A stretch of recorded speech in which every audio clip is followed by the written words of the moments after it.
guys! Welcome to my YouTube channel! Hello! Ayan pa, paggabi po, mga ganitong oras, bago ako matulog, talagang nag-scroll ako, nagbabasa ako sa Blue App, saka dito sa YouTube. Ngayon, pati na rin po dun sa isa sa TikTok. Kasi bago lang po tayo sa TikTok, meron din doon. So, ayun po, nagbabasa na rin po ako doon. So, talagang busy po ako. Minsan hindi ko namamalayan pong oras. Hanggang 3 a.m., 4 a.m., 2 a.m. Ganun ako matulog kasi nga nagbabasa ako. Kasi nagte-take down notes ako kung sino talaga yung pagbibigyan natin ng most deserving na qualified dun sa ating mabibigyang tulong financial para sa sa mga batang mag-aral. So yung dalawang slots natin para sa scholarship program ay open hanggang December na lang, malapit na po 'yon. Tapos January ako mamimili. So habang ako yung nag-i-scroll, nagbabasa ako, may nabasa ako na yung sabi kanina dito, may nabasa ako na scam lang naman yan. Scam lang daw yung yung ibibigay kong na scholarship ay scam lang daw. Hindi po totoo. Well, nasa inyo na po kung hindi kayong maniwala. Sa mga content ko naman po, hindi ako nagfo-focus tungkol sa scholarship. Kasi ang ko sa vlog ko is family, yung kung ano yung ginagawa namin buong pamilya, yun ang talagang nakaka-focus ako. Minsan nag-ano lang ako sa mga scholarship, pero hindi ako nakatutok dito sa scholarship. Kasi ayoko naman na lagi ko silang pinopost yung mga scholar ko. Kaya nga hindi ko nilalagay yung pangalan doon para hindi sila nahihiya kasi minsan nahihiya sila, ganon. So hindi ko masyadong pinopost sila. So nagfo-focus po talaga ako sa sa content, yung content na ina-upload ko is yung para sa pamilya namin.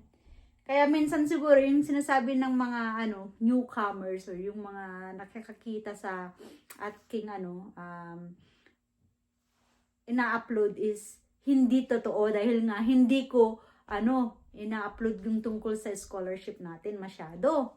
Hindi ako nagfo-focus dito kasi nga pamilya. Anyway, sa mga hindi naniniwala po, buti na lang may mga akong mga resibo minsan. Kasi minsan pag once na naipadala ko na picturean ko na i-send ko na kasi ngayon is naka-unlimited data ko. Andun pa lang ako sa remittance minsan. Napicturean ko na, na-send ko na dun sa sa mga scholars natin. Itinatapon ko na yung resibo. Hindi ko na dinadala sa bahay, tinatago. Pero meron pala akong mga naitago dito na iba minsan. Minsan kasi nag-o-online. Online ako nagpapadala. Minsan yung asawa ko kasi nagpapadala o hindi niya alam. Minsan asawa ko nagpapadala. Ganon kabait ang asawa ko. Minsan siya yung mismo yung nagpapadala. So, pag dito sa bahay ako nagpapadala, alam niyo po, ang mga itong hawak ko, mga resibo po ito sa mga remittance, sa aking mga scholars. Ayan, ang dami. Diba? Bond paper, at saka ito mga resibo. Kasi iba-iba kung saan ako magpadala. Remittance, sa online. Kaya, ito po yung mga resibo ko. Ayan, puro mga bangko, mga Western Union, ang dami yung Western Union. Scotiabank. So, ito po yung mga resibo na minsan na itatago ko. Minsan kasi pag once na nakuha na o na-screenshot ko na o na-picturean ko na at na-send ko na, tsak, nasa basurahan. Kaya wala ko. Pag yung mga iba minsan nagsasabi, ang yaman-yaman mo na siguro, yes po, ito po. Ang dito lahat yung aking kayamanan na naipamigay na. So, ayan po yung ating mga resibo. Yung mga nagsasabing scam po, ay nakabahala kayo. Kayo na lang po yung kung ayaw ninyong maniwala, di wag. Pero itong mga resibo, ito, ang dami pong resibo. Oh, puro ano yan, remittance. Ano, mga, ito po, Western Union, yung mga iba, MoneyGram. Kasi iba-iba ako. Kung saan ako napadpad, doon ako mismo magpapadala. Yung malapit, ganun. Kahit minsan nag-travel kami, bakasyon. Pag ano, kailangan ng mga scholar natin, doon mismo nagpapadala ako. Pag may ano, kasi syempre may mga communication din kami. Tita, ganun. Eh, ganito, kailangan namin ng ganun. Syempre, pag minsan, sige, dun ako magpapadala kung saan ako. So, kaya iba-iba yung resibo ko. Anyways, ito yung lahat, yung mga ano, anong tawag yun? Katunayan, hindi po scam. Yung mga nagsasabi kasi minsan nagbabasa ako, ay, hindi naman po yan totoo. Ayan po, mga puro, yun, may Western Union, bangko, kasi pag online ako, ayan. So, tingnan nyo po, sa kakapal nito, lahat ito, tapos yung mga tinatapon natin, ito yung mga resibo, mga remittance, kasi pag nagpapadala ako sa mga scholars natin. At saka minsan, pag si daddy din ang nagpapadala, sa kanya, andun sa office na yun, mas makapal yung kay daddy, kasi halos siya mismo yung nagpapadala. Pag online, siya mismo. Tinatawag lang ako sa office. Sabi niya, how much do we send? Ganun yon si daddy. How much do we send to this? To this person. Anyway, so, ayan po, ito po yung katunayan. Gusto ko lang clarify na, hindi po totoo yung sinasabi ninyo. Kasi talagang may nabasa ako kanina. Habang nag-scroll ako doon, kanina nakahiga ko. Ay, nabasa ako, sabi niya, di naman yan totoo, scam naman yan. Oh well, kayo na po bahalang mag-judge. Hindi po ako nakafocus sa aking content sa aking mga scholars. Minsan nag-update lang po ako. Excuse me. Minsan nag-update lang po ako. Pinopost ko. Pero hindi ko nilalagay yung pangalan nila. Kasi nahihiya sila. Or minsan ayaw din nila na malaman siguro ng ibang tao na ganito. Kaya nga, inaano ko rin yung privacy nila minsan. Hindi ko yun pinapangalanan or alam mo yun, basta alam nila sa sarili nila na nandun ako para sa kanila. Hindi ko sila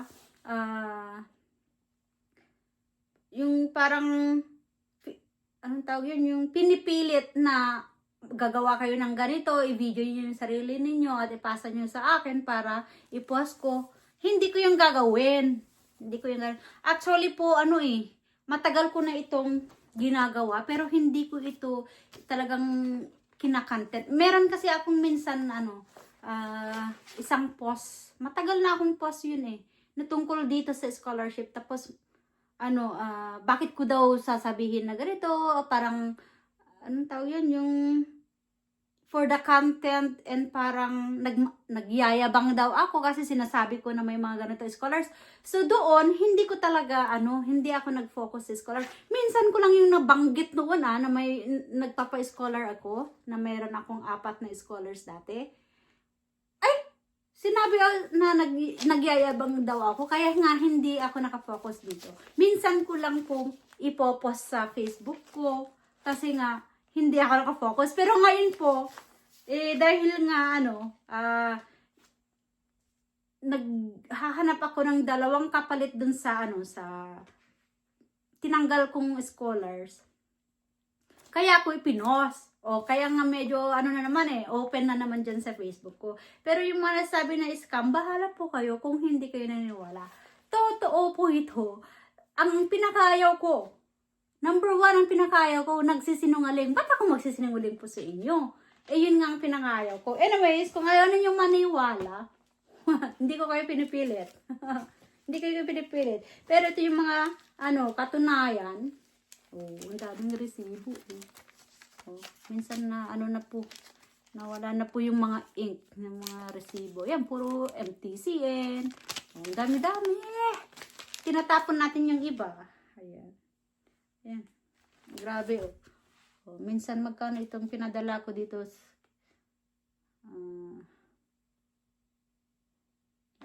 Send amount. Nagpadala. Yung asawa kong nagpadala dito. Send amount, 30,000. O, tignan mo. Kailangan ito, tuition dito, 30,000. Ito, may 33,000. Pinadala. Ayan. May 20,000. Alam mo, anong tawag nito? Ang yaman ko na sana. Marami na akong pera sa bangko pag hindi ako nagpapadala. Pero at least, marami na tayo natulungan, di ba? Ito, 12,000.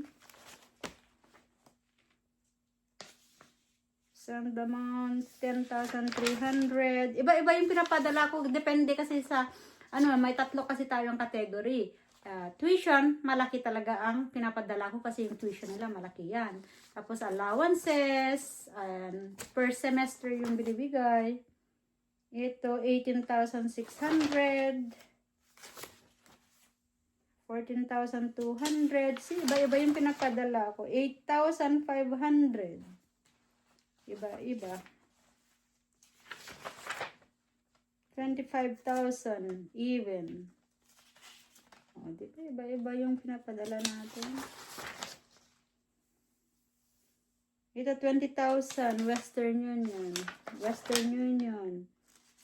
Ano ito? 6,000 pesos. Iba-iba yung natin. Grabe, ang kapal nito. Tapos tignan mo yung mga amount na pinapadala ko. Diyos mio, marami na sana akong pera. Pero okay lang kasi nakakatulong tayo. 10,200, 23,000. Diba? Diba? Ang kapal puro Ito 9,201. 12,200. Iba-iba yung pinapadala na. Ito naman 10,500. 15,000. 10,500. 5,000. 6,000. Kasi yung yung allowances, ganun lang. 13,000. So, iba-iba talaga yung pinapadala natin. Sige, ganun. Ang dami ko talagang pinapadala. O, diba? So, madami. Yeah, madami. Puro resibo. So, yung mga nagsasabing scam, kayo na lang po mag-judge. Hindi ko po, talagang pinupost lahat yung yung tungkol sa mga scholars ko. Kasi binibigyan ko din sila ng konting privacy. Ayan. Kaya nakafocus po ako sa sa family namin. Minsan, na-update ko kayo dito. Eh siguro sinasabi nila na scam dahil hindi tungkol sa mga scholars yung mga pinupost ko. Matuto kasi sa family, di ba? Pero ito po yung katunayan na hindi po scam. Tingnan niyo po, yaman-yaman ko na sana. Madami ng pera ito pag hindi ko pinapadala yung mga pera natin. Di ba? Ang dami. Ang dami pa doon sa sa office ni Daddy actually. At saka doon sa closet. Kasi ito, tulog kasi si Daddy. Ayaw kong maistorbo yung tulog niya. Pero nakuha ko kanina ito. Kaya lang hindi ko nakuha yung isang. Ito kasi puno na Nandito yung mga iba kong important documents. Ay, marami pa pala dito. Excuse me. Marami pa pala. Ito lang yung nakuha namin. Pero marami sa dun sa office ni Daddy. So, marami po tayong resibo sa kayong tinatapon natin. Kasi minsan hindi naman natin kailangan yung mga resibo minsan pag naipadala natin. Chuck sa garbage. So, ito po. Saka yung nahihirapan po talaga ako mamili ng dalawa. Kasi 'di ba sabi ko kukuha tayo sa high school and college. So, ang hirap pong mamili. So, every night, ayan, namimili, scroll, nagbabasa talaga ako. Ang hirap pong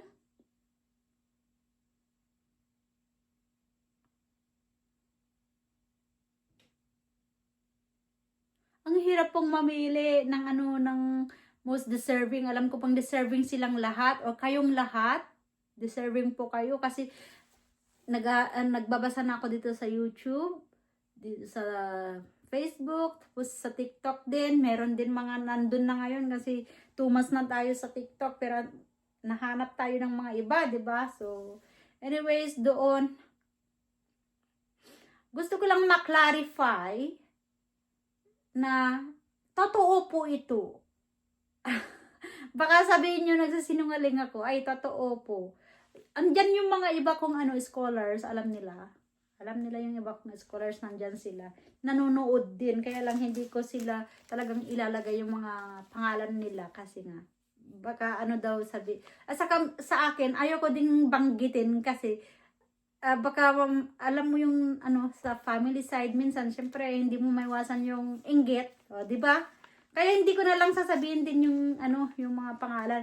Basta alam na nila kung sino sila, yung mga pag pinopost ko yung mga conversation namin, alam nila na sila yun, pero at least hindi ko sinasabi doon, ay hindi ko nilalagay yung pangalan.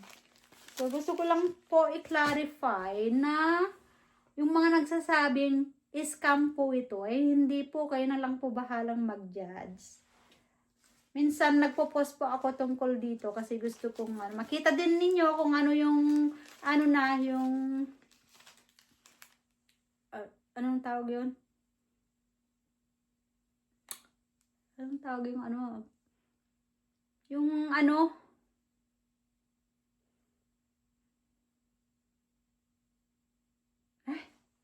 nawala ko sa isip. Anong tawag yun?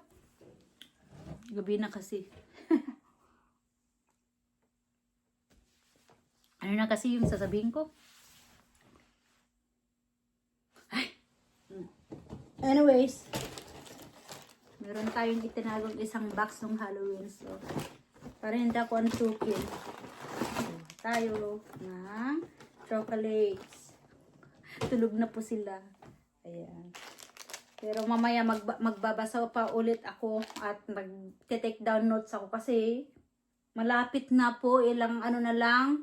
Alam mo, ang bilis ng araw, di ba? Na lang, ang tawag dito, 2 months, 2 months, November na, next month na. Hanggang hanggang end, katapusan ng ng December lang po ang open for registration. Kasi by January 1st, New Year, doon ako mamimili ng ng deserving talaga. Kasi kailangan pa nating i-briefing yung mapipili natin, kakausapin, tatawagan. Diba? Marami pa tayong tatanungin sa mga kung sila ba ay talagang qualified. Kasi ayoko na pong mangyari yung nangyari na yung effort natin, yung itong mga ito, sayang yung pinapadala natin tapos hindi rin sila nakatapos, diba? So, yun. Kaya, eto, yung katunayan na totoo po. Buti mayroon pa akong naitago pala na mga resibo. Pag minsan, diba? At saka yung asawa ko nasa office talaga yun. Kasi, alam mo yung asawa ko, organizer yun. Hindi yun nagtatapon ng mga resibo yung asawa. Kasi, ang asawa ko po ay isang accountant. Diba? Accountant yung asawa ko po. Kaya siya, may office sa taas sa bahay. Dito lang po sa sa bahay nagtatrabaho. May office siya sa taas. Organizer po 'yon. Grabe pala ang resibo ko. Pag computein ko kaya ito, makano na kayo lahat. Tsaka yung mga pinapadala ko, yung mga tinatapon ko na laki na siguro ng pera ko pag kinumpit ko lahat ito. So, yung kung saan sabi ninyo, kung asan yung pera ko, andito po lahat, naipadala na po natin. May pakpak lagi ang pera ko. Lumilipad. Pagka natin, by mid-month sa kakatapusan, lumilipad na yung yung pera natin. So, ito po yung katunayan po. Ito po yung katunayan. Natotoo po yung pa-scholar natin. Ito po. Grabe Ang thick na pala dito. Tapos yung mga ganito na mga resibo, saka yung tagi-isa kasi sa MoneyGram. Wala yung mga MoneyGram. MoneyGram, mga Western Union. Di ba? Ang dami natin. So, yun po. So, yung mga bagong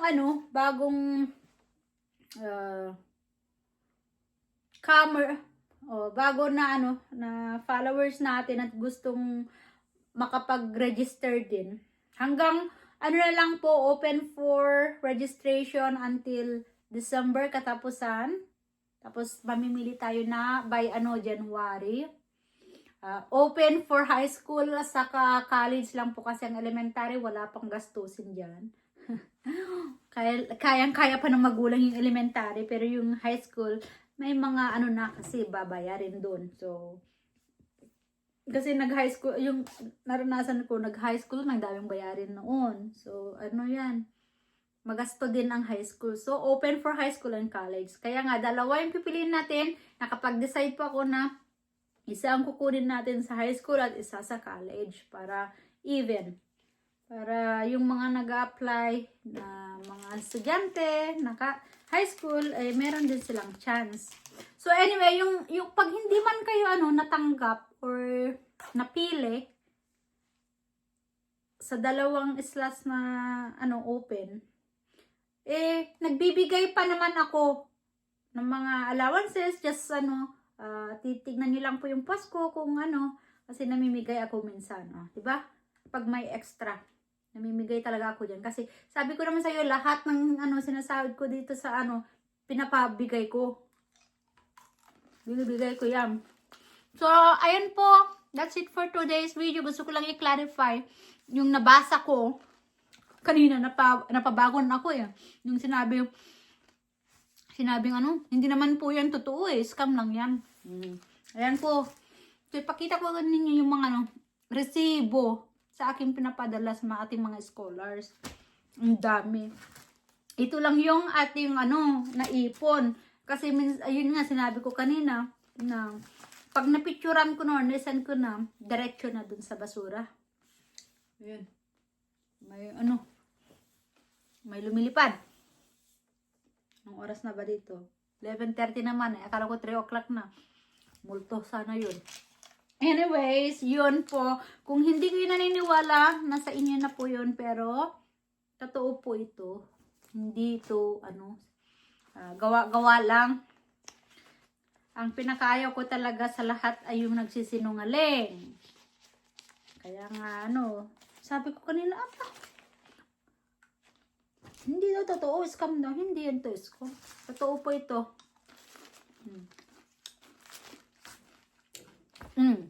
Promise.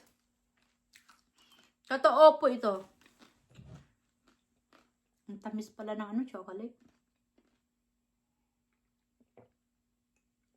Anyways, yun lang po ang gusto kong sabihin sa inyo. Open for registration until December katapusan. Open for high school and college po. Mag-register lang po kayo dito. Ilagay ko ulit yung yung qualification na hinahanap natin. So pwede kayong mag-register dito sa video ulit. Mag-comment lang po kayo dito.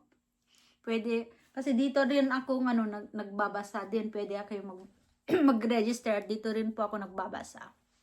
So ayun lang po. Thanks for watching again.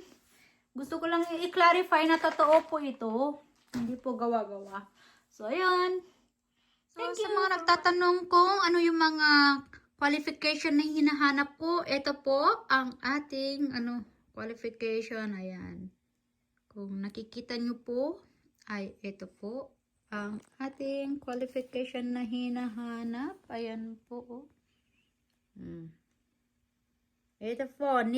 Kailangan kong malaman talaga kung ano yung trabaho ng magulang at saka yung income per monthly. Para alam natin kung ano yung maitutulong ko dito sa scholar na nag-apply.